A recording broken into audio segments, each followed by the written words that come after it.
Right, so I just started recording of my uh, English speaking practice, and basically, from this one, I'm gonna take videos about like Japan or Japanese language, maybe about Japanese culture. So if you're also learning English or if you're a native English speaker, I like to talk in the comment section so that I can improve my English or I can share my curiosity and my interest, and I'd like to know some corrections on my speech as well.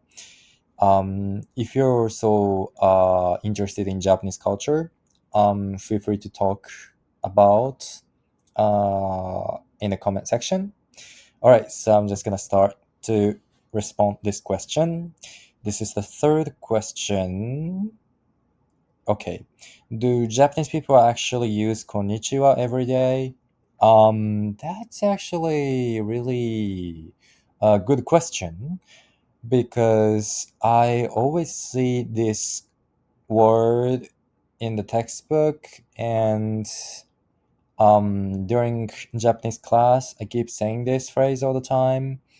um, but actually in real life, um, the only situations where I would say this phrase would be two situations.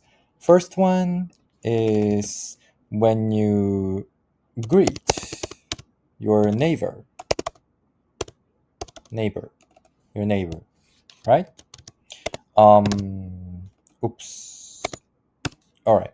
So when you greet neighborhoods, I would say konnichiwa to them, because if I say really casual greetings to them, they'll be a little bit rude, and it's not appropriate because even we're living closer, it's better to keep the distance, so that I can show some respecting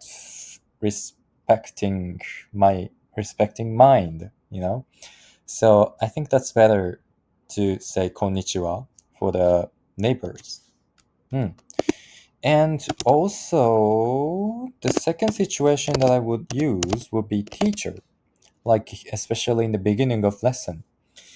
I've already I already graduated schools and start working, but when I belong to school, in the begin that was really common to say konnichiwa when we meet teachers, or like in the beginning of lesson.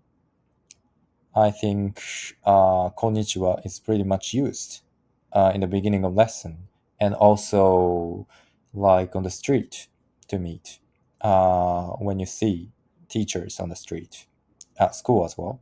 Hmm. Okay, so I think these are two main situations that I would use konnichiwa, but that means I wouldn't use this phrase to friends or family because that sounds too distant. They konnichiwa is such a really how should I place, like a really formal greeting. So if you use it to friends or family, that sounds really I don't know, I would feel a little bit distance, and I might get some like konnichiwa, konnichiwa. That just sounds weird. That's it. No other emotional attachment, I would say. Hmm. All right. So maybe this is also the reason that a lot of Japanese learners are familiar with these words, because regularly the one they would talk with is one of the majority of their conversation will occur with teachers, online teachers, right? I personally, I I'm teaching on Japanese online, and in the beginning of lesson, I tend to say this phrase to my students, but that's not because it's written on the textbook, but also this is the real usage between student and teacher. Even we are really um, even we are really good friends, I would keep using this phrase as a greeting. Mhm. Okay, so here is the end of my third video to practice English. If you're English speaker, I'd like to have small correction, or I'd like to know better or common expressions. So feel free to write it down in the comments. And if you're also English learner, let's practice English in the comment section. Um, I'm also open to the questions about Japanese culture or Japanese language as well. Okay, so thank you for watching. See you next time. Bye bye.